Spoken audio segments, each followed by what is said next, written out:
Welcome back to the Exit Rich podcast here, everyone. I have Abbas. He actually is the author of the One Meeting Close for Home Service Contractors. I like that. You should be closing on the first time. And for everyone listening, make sure you get to the Roofing Process Conference this year, December 3rd, 5th. Marco Island, get your ticket now for the Roofing Process Conference. Tickets will sell out. Mo, welcome to the show. Tell everybody who you are real fast. Obviously, you're in the AI business and you compete with other platforms with sales coaching, which everyone needs in the home service-based business. Plus, you own home service-based businesses yourself that do about 40 million. So, introduce yourself real fast. Yeah, absolutely appreciate it. I've been in the trades most of my life before I started building software products. Since I was 19 years old, from going door to door, selling different services, to building multiple companies in the trades that do a combined of $40 million in sales. I wrote the book, The One Meeting Close Blueprint, which is a playbook of how the top 1% of sales reps in the home service industries close in the first meeting. And I'm the CEO and founder of SalesAsk, where we have the world's greatest AI sales coach that can help coach your reps to increase their sales and ticket values. All right, so let's just jump into a few things here, right? You have your own home service-based businesses, 40 million. It's a lot of revenue. Most people never see that type of revenue. But first of all, I got to say this. I just said this to Mo. He's from Canada, but he spends half his time in California in the tech side. Like, guys, you got to look this guy Mo up, man. He's good looking, man. Like, I'm going to be honest with you. I'm going to go eat chicken and fucking vegetables and you're laid back too. It must be the San Fran thing. So you're doing 40 million, right? You're doing 40 million. Talk about the process there of growing and scaling, because that's not easy to get to those type of numbers. And most people never see those type of numbers. Can you talk about what you've been through and what you and your partners have had to do to get here? Yeah, absolutely. First, I'll say most people stop along the way because it's easy to stop along the way. You're comfortable, you're happy, it's great. A lot of other entrepreneurs, they never get past the traps. So there's different levels in the business, and from 0 to 1 million is one level, 1 to about 5 million is another level, 5 to about 8-9 million is another level, and then when you get to 20 million plus, it's a whole other beast at that point. Okay, each one of these requires you to think and act different. When you're at the $1 to $2 million, I was doing that out of Starbucks, out of my truck. I didn't have an office. It was me meeting customers, managing jobs, micromanaging. I was doing everything at 1 to 2 million, okay? To go above 2 million, you have to shift your mind and you must start hiring other people. You need leverage. You got to start building a machine, right? So from 2 to 5 million, you are hiring maybe some friends, some people you know, maybe they're contract, maybe they're hourly, and you're starting to assemble a business, a process that is a bit more repeatable. Instead of you as this talented person figuring it all out, you need other people to generate value for your company. It's not very systemized at that point, and then you have to build an infrastructure. You don't typically make money between 2 and 5 million because you have to hire, at least from my experience, you have to hire a certain base level of infrastructure that will make you very profitable, but at a certain dollar figure. And why is that, right? So what I found to be much more profitable is when you go from 5, 6 to 10, 11, 12 million, because if you hired a financial controller, it's the same person that was helping you when you were doing 3 million at 10 million, but your sales are way higher. Your office doesn't need to get 4 times bigger, right? That you got at 3 million when you're at 10 million. So a lot of the infrastructure, the capital expenditures that you spend early on, they yield you a much higher return as you scale up, which is kind of like counterintuitive. It's kind of weird that as your company gets bigger, you could actually get more profitable, but that's exactly what I found to be the case. And it gets more and more profitable. It kind of caps at a certain point. We're making more as a percentage-based profit doing 20 million than we were at 5 million. Oh yeah. I mean, I call every business under 5 million the swamp. Like, you're living in the swamp, you're doing everything. It's complete chaos normally. Like you said, you're working out of your truck, might not have an office. Yes, you're making money, but there's no systems, no processes. And then once you start building that up, it just skyrockets. It's like, bang, wait a minute, I lost money last month. Then the hockey stick goes, and you're like, I made money. Holy Lord, the register just keeps going, right? if you do it right. I'm with you. I do think there's another level too. I think once you get to 50 million is another level, and I think once you get to 100 million is another level. And I think there are different CEOs and different entrepreneurs that runs those kind of companies. Make sense? 100%. Totally agree with you. I mean, I know I never want to take a company past 50 million. And people are like, well, you got Lance, you do over 100 million this year. Yeah, in multiple companies though. Like if I took one single company to 100 million to 200 million, sure, could I do it? But the learning curve and the change in my behavior I would have to do to get there just isn't worth it to me. I can just keep taking companies from 2 to 3 to 4 million to 25, 30 million, 40 million and sell it. I mean, these companies, people want to buy these companies all day long. Yes, am I losing a few turns by not going to each one, get them to 100 million? I'm sure I'm losing a few turns, but I'm exiting a lot faster than trying to get all the way there. Does that make sense, Mel? Yeah, that's like the local maximum rule, which is, you could sell at perhaps call it 50 million, and the local maximum, you'll get like a X amount of multiple. And in order to really make that much higher, it's not 100 million. It's got to be even higher than 100 million. You've reached your local maximum, which is the best time to raise capital or sell the business is in a local maximum. Because to get to the next level, you'll get maybe like a slight improvement in valuation, but you're going to have to work like 5 times harder. Oh, and have more leadership team and build the right stuff out. There's so much to it. And then you hit the debt lever unless you raise money, right? Like at those numbers, you're hitting you're either raising money or you're taking on enormous debt to keep going, right? Like that's the turning point. Kind of how you said, hey, listen, between 1 and 5 million, if you're trying to set yourself up properly, you're not going to make a ton of money if you're trying to scale heavily. Same thing there. Here's a question for you, right? What's the biggest challenges that you see with people scaling? Like, what's the number one reason that, because you deal with business owners on your coaching group, with your AI coaching group, which we're going to talk about, obviously. But what's the biggest challenges that you see with contractors and business owners not being able to scale? Like, what's the number one reason you think? So I've worked with hundreds of clients in SalesAsk, and we help them increase their sales with our AI app. Okay. And what I've noticed is, like, you would think there would be, some of them are really organized. Generally, they're all pretty reasonably organized. Okay, like just to put that out there. But some of them are like super hyper organized, and some of them are kind of like sloppy in a way. And the sloppy one could be growing way quicker than the organized one. And the common denominator that I've noticed is how fast they move. Okay, and I can tell I'm dealing with a business owner. I explain SalesAsk, and some of them in that meeting within a few minutes they've bought, they've onboarded, they've booked this, they've done that. I'm like, you are going to be very successful because you're able to make decisions and move at a rapid rate, whereas somebody else would be like, well, I'm doing this, I'm doing that, I can't. And it's just like, and they have this big cognitive overload. They overthink things in a way, or they just can't really make those quick decisions. So number one, I would say, and this is how I hire everybody and I judge the talent of somebody, how quickly can you execute? How fast do you move? That's the main one. What drives that often is some kind of limiting belief, right? There's something they're waiting for, or something that happens, or they don't have the confidence, or they don't have the people or the systems or the money, and these limiting beliefs prevent them from moving at a rapid rate.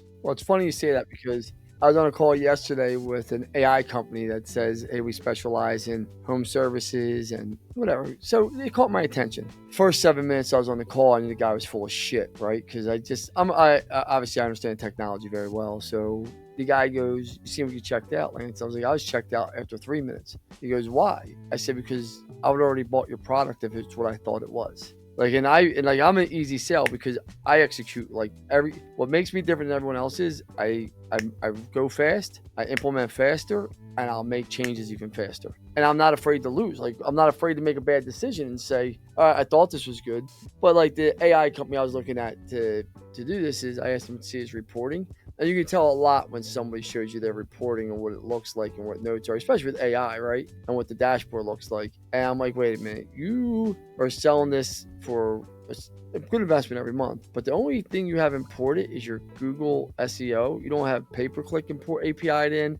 You don't have Facebook reporting API. Like, they're easy APIs if you're an AI company. Like, they're the easiest ones. And we're going off a beaten path here, but you get it. Like, with your artificial intelligence that you built in your SalesAsk, if I told you to go get me an API to import my Facebook reporting, you would laugh and have it done in about an hour with your developers.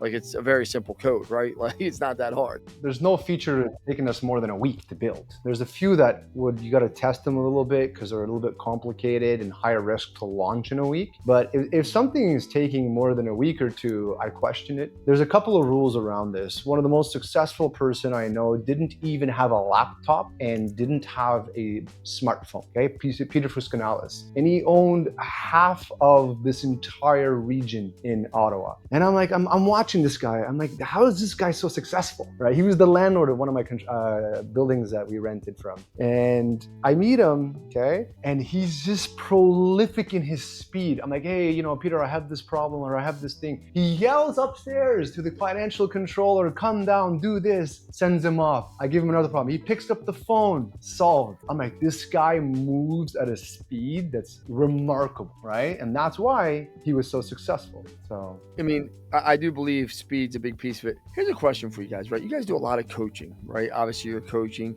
but most people think salespeople are just, you're a good talker and that's sales. And that's the furthest from the truth. I mean, like that's like the biggest, people are like, oh, he's a nice guy, he speaks well. I'm like, what the fuck does that have to do with selling? Like, there's a lot of nice guys out there that couldn't sell water to a man on fire. Like, no, I'm not being rude. Like you're a great dad, you're a great coach, but you can't sell. Like, the guys that can sell because they've been trained to sell. They know how to pause, talk. They've been coached. No different than, I consider sales the same thing as playing a sport. Your best athletes are coached well. Your best salespeople have been coached well. Can you talk about that and the myth of people just thinking salespeople are born? Yes, I actually think that's a fantastic question because look, sales is the lifeblood of every contracting company. It is their top priority. Sales, I need leads. Every single customer we speak with, every company I know of, it's always the same conversation. It is the limiting factor for 99% of the companies, all right? So then what drives a great salesperson, all right? So we work with sales reps, right? We're building Coach Dean, which is the world's greatest AI sales coach that'll coach the reps using AI, right? Coach Dean is the AI agent? Yes, correct, yeah. My man Dean, pots and pans. Yeah, you got it. So what does this mean though? There's two parts to sales. And by the way, I think rapport is the most overrated feature of a sales rep. Everyone's like, yo, I build great rapport, I do rapport, it's all about rapport. I'm like, it's not. Let's just, look, you don't need to spend 30 minutes building rapport when you're trying to make a deal happen right now, okay? What you need to build is trust. That's what you need. I don't need 30 minutes to build trust, okay? I can do it in 3 minutes. And then I can move on to the problem the person has. And I can move on to the solution, et cetera, et cetera. So there's a few parts to a great sales rep, okay? First, I'm gonna talk about the process. The process is your winning formula. It is your recipe for success. You could be a great baker, okay? I could be a great baker, you could be a great baker, and you're gonna bake a cake, and it's an awesome cake. And the next time you bake it, it's a little bit different, and it's still pretty good, but it's not exactly the same as the first time, right? It's only until you have a process in place that you can consistently make a great cake. So you should at least have a process of how to bake that cake, or in your case, the process of selling your product. Okay? That's one part that you absolutely must need. That's unrelated to the salesperson. You can train them on the process. Our AI will verify they follow the process, okay, beautifully, but that's the recipe. Then you have the salesman, and that's the salesmanship. That's the baker. And if it's a great baker, they have baked tens of thousands of cakes and souffles and muffins and whatever else so they could actually do a lot of that process off ad hoc, ad memory. They can go off script, and they're still going to make you a great product, right? So what drives it? Obviously, experience is a really big part of that, okay? But there's 8 steps to being a fantastic salesperson, which are all available in the One Meeting Close. I kind of break that all down. And the One Meeting Close is a bit of a misnomer. It's not literally always about a one meeting close. It's about creating sales velocity, not necessarily do I try to get the whole sale in the first meeting, right? So, I mean, I can talk about that in great depth if you like, what makes a great salesperson. Sure. I mean, like, tell me what you think makes a great sales. Listen, I have salespeople all around the country, and I have a difference of opinion than most people, right? I think, and I'll be very transparent, if you don't train your people, you're going to be in for a long road, and you have to constantly train, reinforce, because salespeople, most of them are emotional roller coasters. They just are, the majority of them. It's ups, downs. When I just been my guy Alex out here do push-ups with me. I didn't make an appointment yet today. I'm like, get down, your energy's off. Like everything matters, right? Like, yes, I do believe in the process of, when I was selling Yellow Pages, they had a 5-step process, right? And it was open the call, right? It was build rapport, right? Then it was find the problem, right? Like discovery, see what's going on with the business, give a solution, wait for the objection, overcome the objection, and close, right? Like that was the when I didn't go through that process, my close rate went down, right? I'm very transparent with people. I've never did in-home sales, but I know we have a step-by-step process here that we use. I know a lot of people have a 10-step process or 8-step process. I do believe you gave the bakery, and I used French fries from McDonald's all the time. The reason why the French fries at McDonald's always taste great, and I've been all around the world, India, you name it, some crazy countries. I go and I get McDonald's French fries, they taste the same anywhere, because it's the same process to make them everywhere. And I just believe for salespeople, if you have a great process, you're going to come out better normally than you come out worse.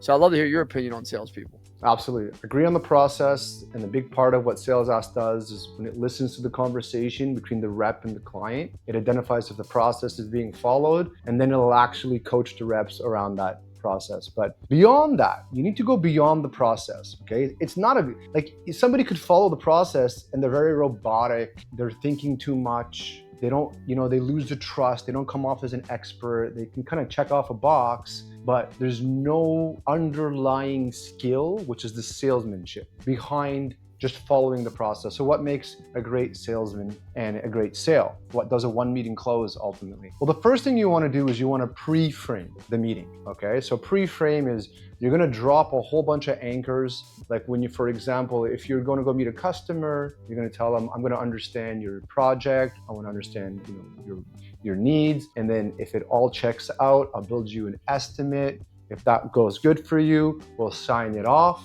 pre-frame, and then we'll book you in with the build team. Does that sound good? Yes, you just agreed to my pre-frame, right? You could pre-frame even ahead of time. Here's what to expect when the rep comes to your house. If all's good, we sign off and we get you started. Okay, another pre-frame. You can pre-frame, which gets you set up for the sale. That happens before or right when you get to the home. And then the thing is, you have to establish trust and authority. So how do you do that? There's a lot of ways not to do that. Now, if you go in smelling like weed, like you just hit a joint in the car and you're gonna walk into that house, you've lost that sale. Like, man, didn't Canada be one of the first countries to make weed legal? You got all type of shit going up where you live, throwing the weed out there, but I'm with you on that. Now, I'm with you. You shouldn't be smoking weed going in, but weed is legal in Canada, isn't it? It's legal pretty much. Yeah, it is. Yeah, it is. I know it's almost pretty much legal anywhere in the country now here, right, Neri? There's a couple of states against it. I don't smoke weed, but, I just thought that was a funny comment. But yeah, you're right. You shouldn't be smoking like weed or alcohol for sure. At least after you get the sale. At night. Go win the game first. All right, so you're in there and then you establish trust. So how do you establish trust? You got to be competent. If you're not competent in your product, you lose the game right away. So how do you get competent? This is how you tell somebody's competent. They could explain the product in one sentence, in one paragraph, and in a chapter, right? Like for SalesAsk, we have the world's greatest AI sales coach. We help companies in the trades make more money. One paragraph. It listens to the conversation between sales reps and clients at the kitchen table, analyzes those conversations, identifies if they're following the process, allows managers visibility into those conversations, and then Coach Dean will actually coach your reps on every single meeting to improve their sales, okay? And then we can get into the details behind that, which is what we're doing now. So how do you establish trust when you walk into the home? Competency. If you go and say, hey, yeah, actually, and you give them a fact about their house that's specific, okay? Like how the insulation is done, or how the load bearing is, or the type of roofs that are here and why they were there. Right out of the bat, this person's of authority, they are an expert. So you park beautifully, you look sharp, you shake their hand, you look them in the eye, you establish the agenda, you comment on their house, you're the pro. They're gonna immediately default to everything that you say, okay? So that's a huge part of it. is the instant trust. And then you do discovery. And this is where people are not, there's two things they do too much of: rapport building, shooting the shit too much, and then they don't do enough discovery. Why did you call us? Oh, you have a leak, you want to redo your kitchen, or you have a roof leak here. How long has it been going on? What does it mean for you? Why have you not solved this already? Okay. Who else lives here with you? You know, does it affect their room? All right. How does it like in the winter? Okay. Have you talked to anybody else? What matters to you? Are you more like an aesthetics person? Are you driven by price? So you start asking questions and you get the discovery. Honestly, if you just do that really well, they'll end up selling themselves most of the time. 100%. And then from there, you go into future pace the outcome, right? So, okay, you understand the problem. What does it look like if this is solved for you? What is an ideal solution for you? How does it affect your family? If you take the roof as an example, I mean, I would go outside. I would be, when I'm giving them the estimate, I would say, okay, that's the problem right there. Okay, here's what it could look like. Show them a photo or some kind of visual. Like, you see your roof? That's what it would look like. How does that feel to you? Can you imagine that? Okay, we can do that in a week from now. And if is this the kind of roof that you would imagine yourself with? Would that, this would definitely stop all the water. You'd have a dry home. Okay, so you start getting them to imagine your outcome that you're looking for. And the imagination is a powerful thing. Are you familiar with the placebo effect, right? Oh yeah, I know exactly what a placebo is. The placebo is magical. I love the placebo, so the placebo effect is very hard to beat, and it's whatever somebody believes or imagines, like it's essentially a third of the time it's going to come through. Okay, so it's very powerful, and I like to use that as much as possible. Surface the pain, future pace the outcome, then you present the option. This is like a good, better, best scenario typically. A lot of people skip this. I even do this sometimes. I just go to the one I think is the best fit, but you should always present 3 options, because the human brain is going to go with the middle option, okay? Depending on the person, but usually it's the middle option. A good, a better, a best. Even if they're completely out to lunch, the high one is an anchor, the low one's not gonna have what they want. So they're gonna look at the high one. This is a good one. You present the options, all right? And then from there, you ask for the close. Most people are just, I don't know what it is, the fear of rejection. They just don't wanna ask directly. Why do you think that is? This fear? Because like, I got no problem saying, pull your credit card out, let's swipe nice and play nice. Like, I'm not like I'll say that to anyone. Like, these people think I'm crazy. I'm like, I know what we deliver, so I'm not worried about asking. People want to give you your money. They contacted you for a reason. Like, they know they got to spend money when they contact you. Yes, I agree with you.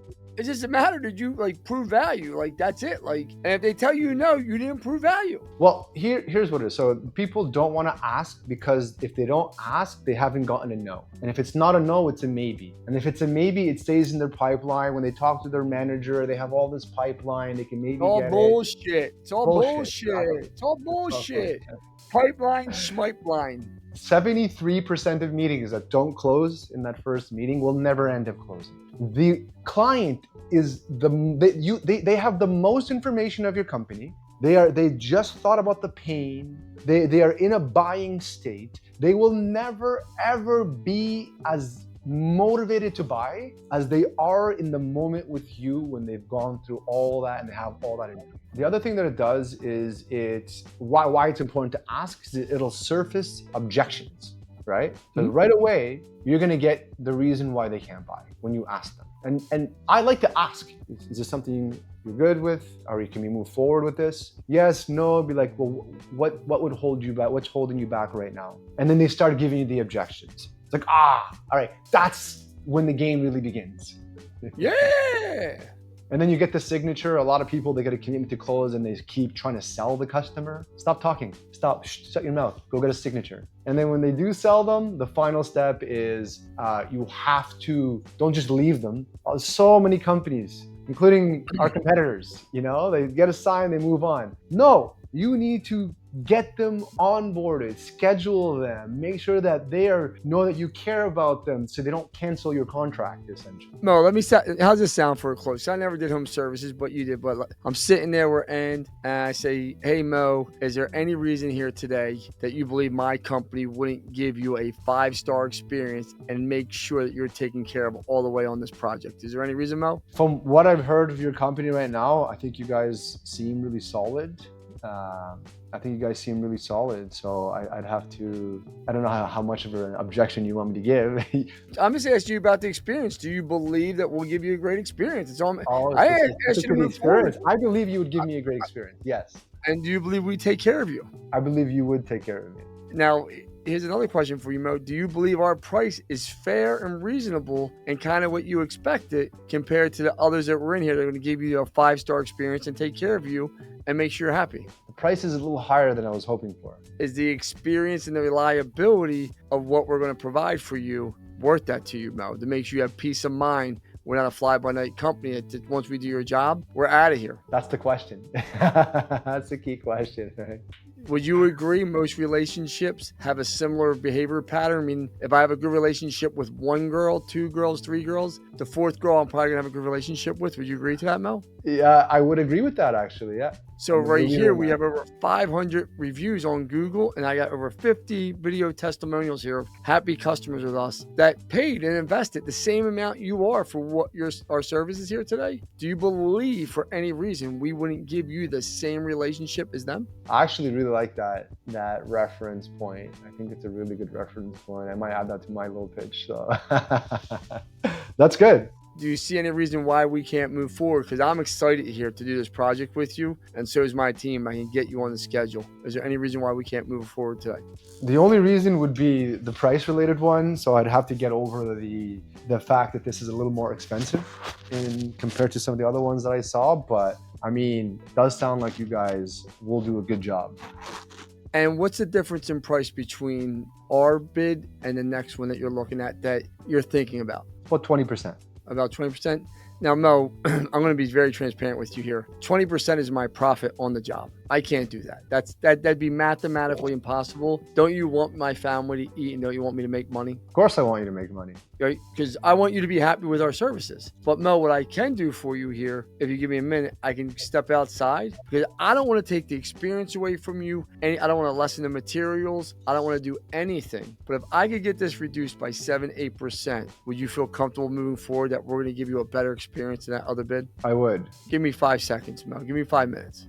You got Mo, my manager said we're good to do it, but is there any time frame that you can't do the job in? Because we have an opening tomorrow on the schedule, and we like to get out here the next 48 hours. It's towards the end of the month, and we get discounts when we're buying things at volume, and we like to get you scheduled right away. Is there any way we can't get you on the schedule in the next 48 hours? If you can give me like a 9% discount, I'll do it in 48 hours. Great, let's do it. Okay, let's do it. And I didn't drop below 10%, and we give the 10% margin for all of our salespeople. Yeah. But you got to stay in there and just keep asking and moving. And like that, and I never did a home sales. I've only sold B2B advertising. I've never sold anything. But I'm like, man, I think I can make $1 million a year selling roofs. Be nice and just talk to people and just ask for the order. So many salespeople are afraid of no. I'm doing this live on a fucking podcast. Tons and tons of people, tens of thousands of people are going to hear this. And I'm role playing you, probably stumbling and fumbling a little bit, but it only gets better and better as you keep doing it. 100%. That's exactly it. You need the reps, you need the experience, you need the coaching. That's why it's so important. Like you said, you got to coach your reps. Your reps need to be trained and coached consistently and held to that high standard. I am the same way. I'm 20 years. I've sold across so many products and industries, and I still make mistakes all the time. And I just learned something from you as well, which I'm going to use. Right? The notion of, I learned that when you said, hey, listen, like I have all these past, and I do the same thing with dates, let's say, or like whatever. But I have all these past relationships, and do you believe that if somebody acts a certain way with someone in the past, they're probably going to act the same way with anybody else they meet, right? The past behavior is the best indicator of future behavior. If you look at these reviews, you can see our past behavior over here. So you know how we're going to be treating you based on these testimonials and these reviews, right? I just want to show that to you. That's what you can expect from us. I like that. I'm going to introduce that. Well, and the reason why is it's so true though.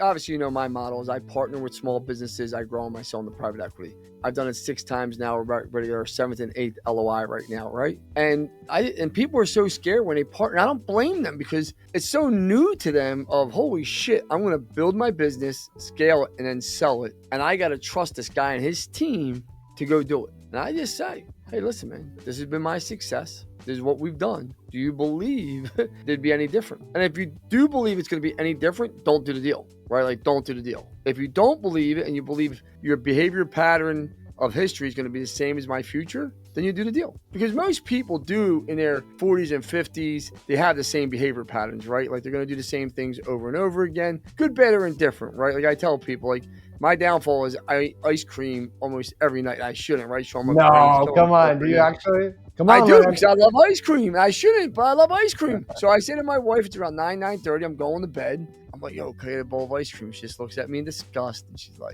damn, dude, you did so good all day. And you're going to kill it with ice cream. But I do. I don't drink that much anymore. So when you don't drink, you're sitting around the house. I'm looking for ice cream. I don't know why.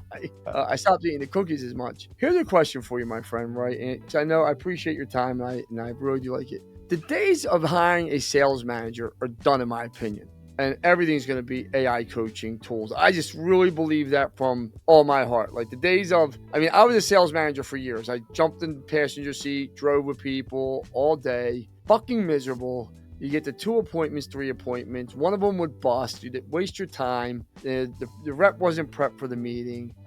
All the nonsense. Now, my team, we can listen to 15, 20, 30, 40 calls a day easily and never leave the office and coach the people back on mojos and other things. Can you talk about, like, why your old school sales manager is toast? Yeah, so we actually go one step further than that. Like, right now you're saying I listen to 15 calls and I can coach them virtually, like a virtual ride along. We go one step further. We say, what are you really doing? You are having a conversation with your reps. LLMs are uniquely good at this. Okay, this is the whole large language model AI premise, is the ability to have conversation. So why are you even doing this? Our AI is better than the best sales coaches in the world. So that's when I showed them demos. It's like, oh crap, it's 100% meeting coverage. Pretty much nobody, I shouldn't say this, very few of our clients are actually giving a massive amount of coaching. They're relying a lot on Coach Dean to do that because it's so good. Like, it's better than I can give coaching, right? And then it just goes to accountability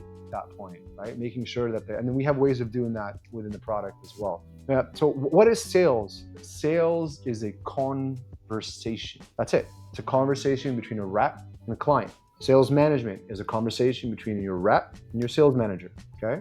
AI is world-class and getting even better and better and better at analyzing conversations and creating conversations. Okay? This is all they do. They're large language models. So what you're betting on is that the AIs are going to get better and better and better at analyzing and then conversing. That's what we are betting on, essentially.